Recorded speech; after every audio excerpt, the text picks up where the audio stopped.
Hello students, welcome to the IMB education. आज की इस वीडियो में हम करेंगे क्लास 11th बायोलॉजी का chapter number 17 breathing and exchange of gases के इंपॉर्टेंट टॉपिक्स, जहां से नीट में लास्ट 10 ईयर्स में क्वेश्चन पूछे जा चुके हैं, तो उनकी हम क्विक रिवीजन करने वाले हैं। तो चलिए स्टार्ट करते हैं। तो यहाँ पे ये जो चैप्टर है, इसमें यहाँ से क्वेश्चन स्टार्टिंग का जो पोर्शन है उससे ज़्यादातर क्वेश्चन नीट में नहीं आए हैं। हमारे जो क्वेश्चन स्टार्ट होते हैं वो यहाँ से होते हैं, रेस्पिरेटरी वॉल्यूम एंड कैपेसिटीज़। यहाँ पे आप देख सकते हो कि नीट 2013, 17, 18, 19, AIPMT 2008, तो यहाँ से जो क्वेश्चन है वो काफ़ी ज़्यादा आए हैं। लास्ट 10 ईयर्स में जहाँ जहाँ से क्वेश्चन आए हैं, हम वही टॉपिक जो वो करने वाले हैं। तो यहाँ पे सबसे पहला पॉइंट हमें ये याद रखना, देखिए, the volume of the air involve in breathing movement can be estimated by using spirometer. यानी जितना भी हम जो गैस एक्सचेंज करते हैं, तो वो जो वॉल्यूम होती है एयर की, जो हम इन्वॉल्व होती है पूरे टाइम पे, वहाँ पे उसको कैसे मेजर किया जाता है। वहाँ पे एक मीटर होता है जिसको बोलते हैं spirometer, which help in clinical assessment bye of pulmonary function यानी जो हमारे गैस ऑफ एक्सचेंजेज है, उसमें जो फंक्शन होता है, वहाँ पर जो जितनी भी वॉल्यूम ऑफ एयर है जो इन्वॉल्व होती है, उसको मेजर किसके द्वारा किया जाता है, स्पाइरोमीटर के द्वारा मेजर किया जाता है। तो यहाँ पे जो ये वॉल्यूम आएगी अलग अलग, ये किसके द्वारा मेजर की गई है, स्पाइरोमीटर के द्वारा। अब यहाँ पे देखिए रेस्पिरेटरी वॉल्यूम एंड कैपेसिटीज, ये सबसे इंपॉर्टेंट टॉपिक है, क्योंकि यहाँ से जो वो ज़्यादातर क्वेश्चन पूछे गए हैं। तो सबसे पहले हम टाइडल वॉल्यूम देख लेते हैं। क्वेश्चन तो नहीं पूछा गया है यहाँ से, बट हो सकता आ जाए। वॉल्यूम ऑफ एयर इंस्पिरेशन और expire during a normal respiration, यानी वो एयर जो या तो हम इंस्पायर्ड करते हैं, अगर हम एक बार नॉर्मल इंस्पायर्ड करते हैं, सांस लेते हैं, अंदर जितनी हवा जाती है, या फिर आप नॉर्मली बैठे और एक्सपायर कर रहे हो।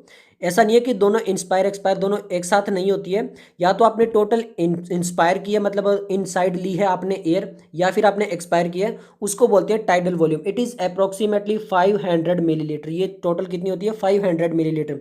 यानी आप एक बार में 500 मिलीलीटर अंदर लेके जाते हो और 500 मिलीलीटर ही बाहर निकालते हो। हेल्दी मैन कैन एक्सपायर और expire approximately 6000 to 8000 millilitre of air, जो वो पर मिनट, एक मिनट के अंदर टोटल इतनी एयर जो है उसका इंस्पिरेशन और एक्सपिरेशन कर दी जाती है। यानी इतनी टोटल एयर जो वो बॉडी के अंदर जाती है और बाहर आती है। ओके, नेक्स्ट हम बात कर लेते हैं इंस्पिरेटरी रिजर्व वॉल्यूम। अब क्योंकि यहाँ से क्वेश्चन आए हुए हैं नीट 2013, 17, 18, तो यहाँ पर देख लेते हैं। सबसे पहले इंस्पिरेटरी रिजर्व वॉल्यूम क्या होता है। Additional volume of air a person can inspire by a forcible inspiration, this average is 25 millilitre to 30 millilitre. अब सिंपल सा ये से समझिए कि मान लीजिए आपने इंस्पायर कर लिया, अब और कितनी ज़्यादा इंस्पिरेशन, जैसे आप लॉन्ग ब्रीथ लेते हो ना, तो उसमें जानबूझ के और ज़्यादा जो एडिशनल एयर जो इनहेल करते हो, उसी को बोलते हैं इंस्पिरेटरी रिजर्व वॉल्यूम। यानी और कितनी ज़्यादा आप वॉल्यूम जो है उसको इंस्पायर कर सकते हो। एक्सपिरेटरी वही होगा, फोर्सफुल एक्सपिरेशन, और ज़्यादा कितना कर सकते हो। लिखा है additional volume of air a person can expire by a forcible expiration, यानी जानबूझ के कितनी ज़्यादा एयर को आप बाहर निकाल सकते हो अपनी बॉडी से। दिस एवरेज जो होती है वो होती है 1000 से 1100 मिलीलीटर। ओके, क्योंकि इंपॉर्टेंट है यहाँ पे ये वॉल्यूम वगैरह आपको अच्छे से याद करनी है। नेक्स्ट है रेजिडुअल वॉल्यूम।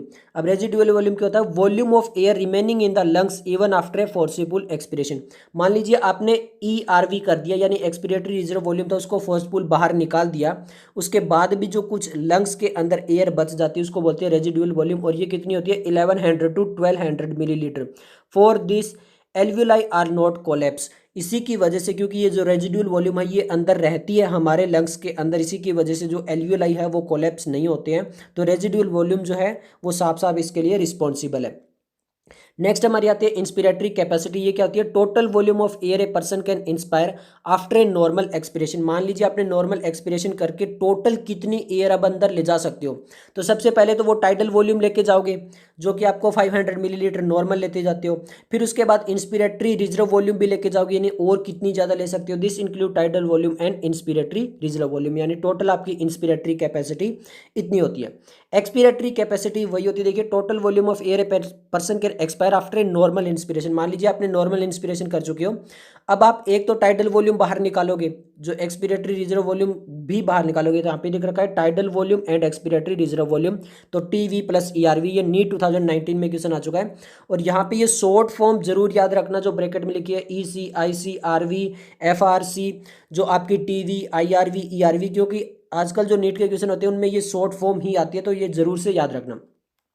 नेक्स्ट है फंक्शनल रेजिडुअल वॉल्यूम की होती है, तो volume of air that will remain in the lungs, जो कि अंदर रहती है लंग्स में। अगर आपने एक बार नॉर्मल एक्सपिरेशन किया तो वहाँ पे एक्सपिरेटरी रिजर्व वॉल्यूम और आपकी रेजिडुअल वॉल्यूम दोनों जो है वो लंग्स के अंदर रहती है, तो उसको बोलते हैं functional residual capacity.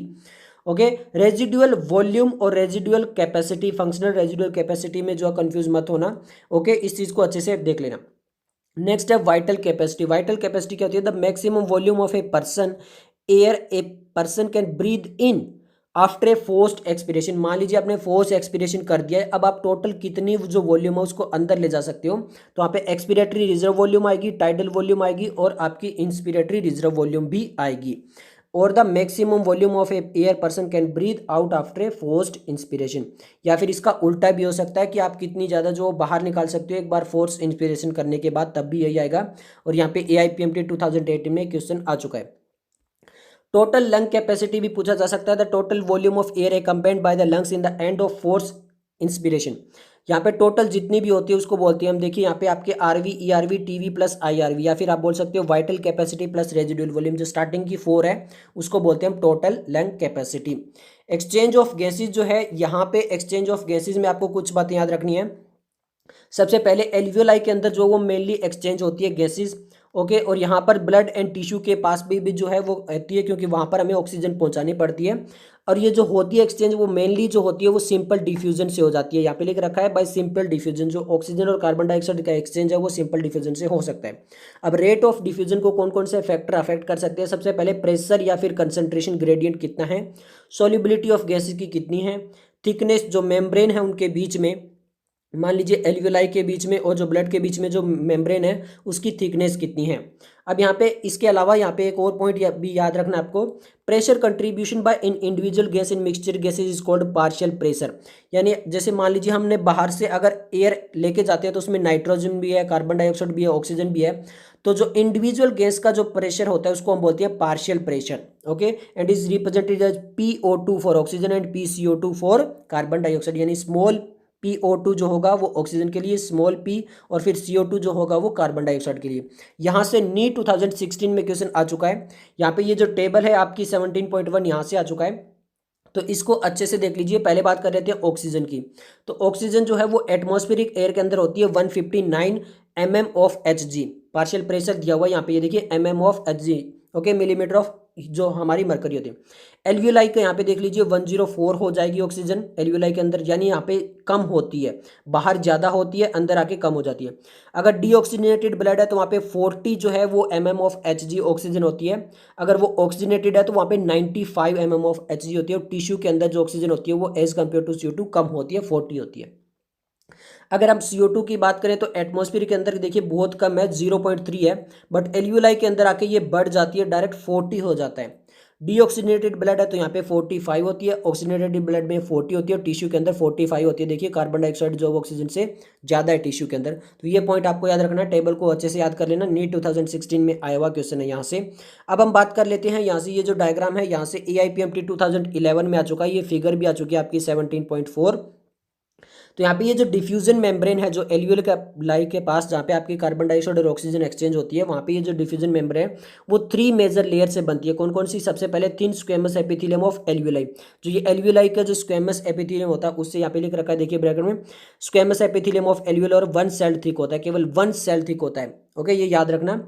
Endothelium of alveolar capillaries, जो एल्वियोलर कैपिलरीज है उसकी एंडोथीलियम, ये वाली जो मेम्ब्रेन है उसको बोलते हैं एंडोथीलियम। यहाँ पे लिख रखा है देखो, एंडोथीलियम ऑफ ब्लड कैपिलरीज, ये इस साइड वाली जो लेयर है।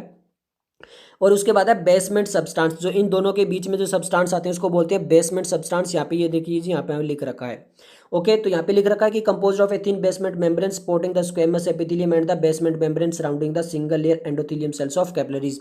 यानी इन दोनों के बीच में जो होता है इन बिटवीन देम उसको बोलते हैं बेसमेंट सब्सटेंस। तो ये चीज़ें जो है वो आती है, ये डायग्राम बहुत अच्छे से देख लेना। ये जो आप स्क्वेमस एपिथेलियम, यहाँ पे एयर है, यहाँ पे एल्वियोलर कैपेसिटी है, बेसमेंट सब्सटेंस एंडोथेलियम, ये रेड ब्लड सेल्स दी हुई है, और ये ब्लड कैपिलरीज यहाँ पे दिखाई गई है। तो ये डायग्राम भी अच्छे से देख लेना क्योंकि AIPMT 2011 में आया हुआ है।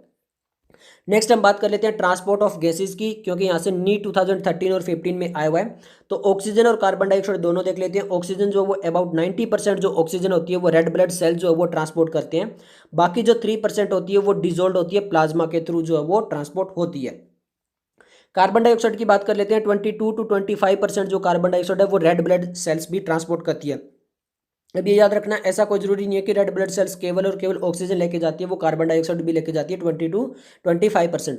70% जो होती है वो बाइकार्बोनेट की फॉर्म में जाती है, और जो बाकी 7% होती है वो प्लाज्मा के थ्रू, जैसे जो ऑक्सीजन 3% है वो भी प्लाज्मा के थ्रू, और 7% कार्बन डाइऑक्साइड भी प्लाज्मा के थ्रू जो वो ट्रांसपोर्ट होती है। ये चीज़ें आप याद रखना बहुत अच्छे से।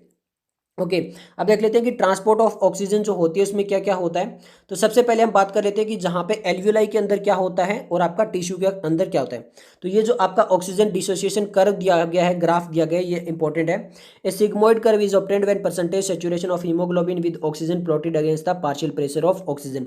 क्योंकि देखिए जो ऑक्सीजन है उसको हीमोग्लोबिन लेके जाता है, जो हीमोग्लोबिन मॉलिक्यूल होता है वो एक हीमोग्लोबिन 4 जो ऑक्सीजन है उसको लेकर जाता है। तो यहाँ पर उसके साथ एक कर्व बनता है कि कितना हीमोग्लोबिन कितनी ऑक्सीजन को लेके जा सकता है, तो वो सिग्मोइड जो वो ग्राफ बनता है। अब ये किस लिए यूजफुल है? Useful in studying the factor like hydrogen ion concentration और partial pressure of CO2 etcetera. तो ये जो ग्राफ है इससे हम ये पता कर सकते हैं कि हाइड्रोजन आयन कंसंट्रेशन वगैरह फैक्टर जो है, या फिर partial pressure of carbon dioxide वगैरह, इनको जानने के लिए। अब यहाँ पे देख लीजिए कि एल्वोलाई और टिश्यू में क्या होता है, क्योंकि यहाँ पे नीट 2016 में आया हुआ क्वेश्चन है तो काफी इंपॉर्टेंट हो जाता है। एल्वियोलाई के अंदर क्या होता है, वहां पे high partial pressure of oxygen होता है। पार्शियल प्रेशर ऑफ ऑक्सीजन हमने देखा था बहुत ज्यादा हाई होता है, but partial pressure of carbon dioxide बहुत लो होता है। Low hydrogen ion concentration, hydrogen ion concentration भी जो वो लो होती है। अगर जितनी ज़्यादा हाइड्रोजन आयन कंसंट्रेशन लो होगी तो इसका मतलब क्या है कि वहाँ पे वो बेसिक होगा, तो वहाँ पे पीएच जो है वो हाई होगा और टेम्परेचर भी जो है वो लो होता है। All are favourable for formation of oxygen में। तो ये जो कंडीशन है जहाँ पे पार्शियल प्रेशर जो वो केवल हाई रहना चाहिए या फिर पीएच हाई रहना चाहिए, उसके अलावा सारी चीज़ें लो होनी चाहिए, जैसे partial pressure of carbon dioxide, hydrogen ion या फिर टेम्परेचर वो लो होगी, तो वहाँ पे हीमोग्लोबिन के साथ ऑक्सीजन बहुत अच्छे से बाउंड हो जाती है और ऑक्सी हीमोग्लोबिन बन जाता है। बट टिश्यू में बिल्कुल इसका रिवर्स हो जाता है। यहाँ पे जो पहले लो था वो हाई हो जाएगा, जो हाई था वो लो हो जाएगा। देखिए where low partial pressure of oxygen पहले हाई था, यहाँ पे लो हो जाएगा टिश्यू के अंदर। High partial pressure of carbon dioxide, high hydrogen ion concentration, तो लो पीएच हो जाएगा और हाई टेम्परेचर हो जाएगा। यानी यहाँ पे देखिए जो उस पहले था एल्वियोलाई के अंदर उसका बिल्कुल रिवर्स यहाँ पर हो रहा है। इससे क्या होगा कि जो ऑक्सीजन हीमोग्लोबिन बना था वो डिसोसिएट हो जाएगा, यानी ऑक्सीजन अलग हो जाएगी और हीमोग्लोबिन अलग हो जाएगा। All condition are favourable for dissociation of oxygen from oxy haemoglobin, और ये नीट 2016 में पूछा गया है। ओके, अब यहाँ पे ये भी याद रखना कि every 100 millilitre of oxygenated blood can deliver only 5 millilitre of oxygen. यानी अगर आप 100 मिलीलीटर ऑक्सीजनेटेड ब्लड लोगे तो वो केवल 5 मिलीलीटर ऑक्सीजन जो है वही पहुंचा पाता है टिश्यू तक। अब हम बात कर लेते हैं जो हमारा कार्बन डाइऑक्साइड का ट्रांसपोर्टेशन है। यहाँ पर भी एक चीज़ याद रखना कि 100 millilitre of D oxygenated blood, याद रखना 100 मिलीलीटर ऑफ ऑक्सीजनेटेड ब्लड जो था वो 5 मिलीलीटर लेके जा रहा था, पर 100 millilitre of D oxygenated blood जो है वो 4 मिलीलीटर ऑफ कार्बन डाइऑक्साइड याद लेके जाता है। ओके, ये इंपॉर्टेंट है क्योंकि ऑक्सीजनेटेड और डीऑक्सीजनेटेड याद रखना। अब हम बात कर लेते हैं रेगुलेशन ऑफ रेस्पिरेशन। तो यहाँ से ज़्यादातर जो क्वेश्चन है वो नहीं आए हैं, आपको दिखाई दे रहा होगा। अब आप याद रखना कि specialise centre present in the medulla region. Medulla region के अंदर एक स्पेशल रीजन होता है जिसे हम बोलते हैं brain called the respiratory rhythm centre, जिसे हम रिदम सेंटर बोलते हैं, और यही रिस्पॉन्सिबल है हमारी पूरी इस चीज़ को गैस ऑफ एक्सचेंज कराने के अंदर। ये जो मेन रेस्पिरेशन को जो कंट्रोल करता है वो रिदम सेंटर जिसको बोलते हैं। अनदर सेंटर जो वो पोन्स के अंदर भी होता है। तो मेडुला और पोन्स जो वो हाइंड ब्रेन के पार्ट है, तो कॉल्ड न्यूमेटिक सेंटर, यहाँ पे एक न्यूमेटिक सेंटर भी होता है पोन्स के अंदर, can moderate the function of respiratory rhythm centre. तो वो भी जो वो रिदम सेंटर जो है रेस्पिरेटरी रिदम सेंटर, इसको जो है उसके फंक्शन को मॉडरेट कर सकता है। ओके, इसके अलावा यहाँ पे ये देख लीजिए एक chemo sensitive area situated adjacent to the rhythm centre. तो मेडुला के पास जो रिदम सेंटर था उसके पास एक कीमो सेंसिटिव एरिया भी होता है जो कि हाईली सेंसिटिव होता है कार्बन डाइऑक्साइड और हाइड्रोजन आयन कंसंट्रेशन को। तो इससे पता चल जाता है कि अगर कार्बन डाइऑक्साइड ज़्यादा है या हाइड्रोजन आयन कंसंट्रेशन ज़्यादा है तो उसको जल्दी से बाहर निकालना है। तो ये कीमो सेंसिटिव एरिया किसके पास होता है? रिदम सेंटर के पास होता है। जो डिसऑर्डर है वो बहुत इंपॉर्टेंट है, आपको दिखाई दे रहा होगा। डिसऑर्डर जो है वो बहुत इंपॉर्टेंट है क्योंकि आप देख सकते हो नीट 2013, 15, 16, 17, 18, 19, ओके, यानी बहुत ज़्यादा यहाँ से क्वेश्चन आए हैं, तो काफ़ी इंपॉर्टेंट हो जाता है। लगभग जो है वो हर साल क्वेश्चन लगभग यहाँ से आ रहे हैं। तो सबसे पहले देख लेते हैं डिसऑर्डर के अंदर अस्थमा। अस्थमा क्या होता है? Is a difficulty in breathing causing wheezing due to inflammation of bronchi and bronchioles. यानी जो ब्रोंकाई या फिर ब्रोंक्यूल्स है उसके अंदर इन्फ्लामेशन हो जाता है, उसकी वजह से जो वो ब्रीदिंग थोड़ी सी मुश्किल हो जाती है, डिफिकल्टी होती है ब्रीदिंग करने में, तो उसको बोलते हैं अस्थमा। यहाँ से नीट 2018 और 19 दोनों बार क्वेश्चन आ चुका है, तो काफ़ी इंपॉर्टेंट है। नेक्स्ट एम्फाइसीमा, एम्फाइसीमा भी बहुत ज़्यादा इंपॉर्टेंट है क्योंकि नीट 2013, 15, 16, 18 में क्वेश्चन आ चुके हैं। यहाँ पे देखिए एम्फाइसीमा क्या होता है, is a chronic disorder in which alveolar walls are damaged. तो जो एम्फाइसीमा होती है वहां पर जो एल्वियोला की वॉल जो है वो डैमेज हो जाती है। क्यों होती है?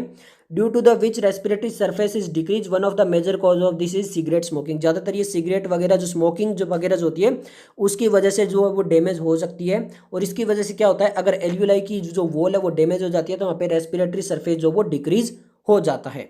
नेक्स्ट जो है वो ऑक्यूपेशनली रेस्पिरेटरी डिसऑर्डर है। यहाँ से भी देख सकते हो आप, नीट 2013 और 17 में आए हुए क्वेश्चन है, तो ये भी काफ़ी इंपॉर्टेंट है। इसमें क्या होता है, in certain industries especially those involving grinding और stone breaking so much dust is produce that the defence mechanism of the body can not fully cope with the situation.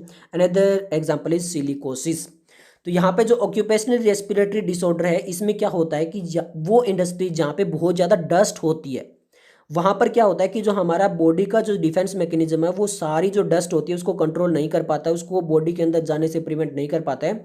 तो उस टाइम जो है वो बॉडी के अंदर यहाँ पे ये ऐसे इससे रिलेटेड जो वो डिसऑर्डर हो जाते हैं। इसके अंदर एक डिजीज होती है सिलिकोसिस। लीजिए नीट 2018 में ये क्वेश्चन आया हुआ है कि लंग कंडीशन, अस्थमा और एम्फाइसीमा वाला ये आया हुआ है। उसके बाद यहाँ पे ये देख लीजिए कि यहाँ पे मैच द कॉलम आया, टाइडल वॉल्यूम, इंस्पिरेटरी वॉल्यूम की मैंने बताया था कि ये आपको इंपॉर्टेंट है, याद रखना। नेक्स्ट देख लीजिए 2018 में ये आया हुआ है आपका रेस्पिरेटरी ऑक्यूपेशनल रेस्पिरेटरी डिसऑर्डर कौन सा है, यहाँ पे सिलिकोसिस हमने पढ़ा था। और नेक्स्ट आपका नीट 2019 में भी क्वेश्चन आए हुए हैं, देखिए यहाँ पे reserve volume, expiratory reserve volume वगैरह दिए हुए हैं। नेक्स्ट यहाँ पे इंक्रीज के अंदर जो इन्फ्लामेशन किसके अंदर होता है, ओके वो पूछा गया है। यहाँ पे देखिए urban areas are suffering from respiratory disorder wheezing due to, तो ये भी पूछा गया है। यहाँ पर सिंपल सा डायरेक्ट अस्थमा नहीं बोला इन्होंने, बताना चाहते हैं कि अस्थमा हो गया तो वो उसमें क्या होता है। तो ऐसे रिलेटेड क्वेश्चन आए हुए हैं। ओके, तो ये था आज की वीडियो के लिए। अगर आपको वीडियो पसंद आई तो लाइक कीजिए, दोस्तों के साथ शेयर कीजिए। मिलते हैं जल्दी नेक्स्ट वीडियो के साथ, तब तक के लिए धन्यवाद।